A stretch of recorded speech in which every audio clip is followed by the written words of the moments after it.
What is a social network to do when the core of its business, that is updates from its users, is dropping? Confidential company data was actually shared with the information.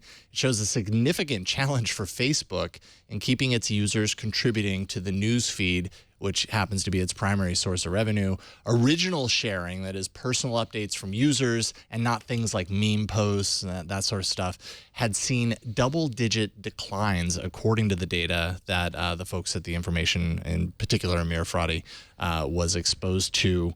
Obviously they're doing things to kind of encourage people to continue posting these original updates, things like live video. They've made algorithmic changes that place more attention on kind of the original updates, app redesigns that, tweaks like putting the update at the top of the app instead of a thing that's hidden that you have to tap to reveal and then, add your update, things like that to improve this. But man, this doesn't sound good if it's going down, and this is kind of the lifeblood of your service. What do you think about this, Mike?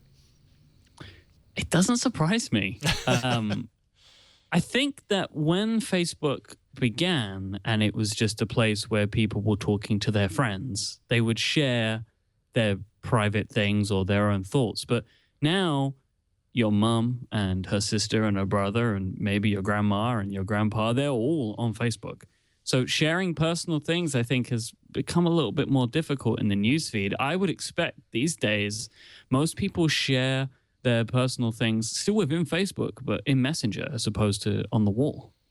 I completely agree. I think it's not just your family. I mean, Facebook sort of forces us to friend all kinds of people that you're not really friends with. People in town that you would walk by in the grocery store and not even really say hi to, but then they somehow asked you to be their friend because they're connected to so-and-so who's connected to so-and-so. It really so-and-so. depends on what your definition of what Facebook is for as a social network is. So to me, it seems what about employers as well? Like future potential employers. I'm sure I know that people do this stuff, like look at what's going on Facebook and stuff like that. Like, that's even worse.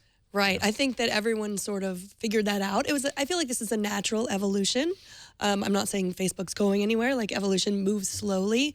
But there was that generation that messed up on Facebook all the time, posted pictures of themselves when they thought it was just their friends, when they thought it was, and then you were told, I think I was too old Facebook was around after I had stopped messing up, thankfully. But I had one mess up. But then, they've been told, like, don't, your employers will look at this, your school will look at this, and they've learned, and they've all moved to Snapchat where, things don't stay around.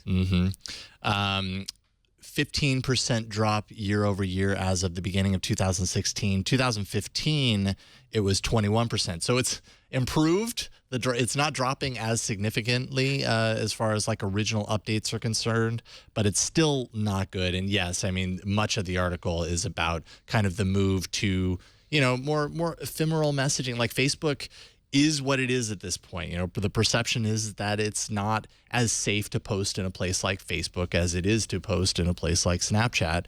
But this isn't kind of isolated to just Facebook either. Instagram has actually seen declines as well, and they're kind of trying to figure that out. Too many steps in the posting process kind of slows things down. Ultimately, it's definitely something that obviously Facebook has a challenge in front of them, and there are actually people inside of Facebook that are saying, like, this is almost to a certain point unsurmountable. Like, it's almost like this is the direction, and trying to reverse that trend at this point is going to be very difficult, if not impossible. But who knows?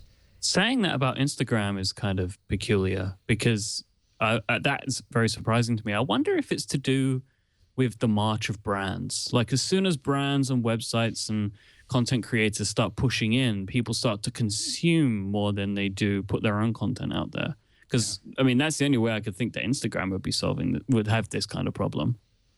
I don't know. I mean, I feel to a certain degree it kind of, at least, and this might be my recurring personal view as far as social networks are concerned, but it's just this saturation point with social networks where I just think there's so many of them, right? And a certain group is going to stick around Facebook. Let's say if 50% of the posts, which comes from the report, are coming from the same people, like original posts are only coming from 50% of Facebook's users. And when you're talking about more than a billion 5 users, however many it is, that's a lot of people. If only a certain percentage of those are doing it, maybe that's a certain segment. Let's say the older users, that's just the social network they use. They don't use Instagram. The younger users have moved on to something else, and that's the one that they use. And Instagram, I feel like there's a shelf life that I recognize in social networks, and they only last for so long to certain generations.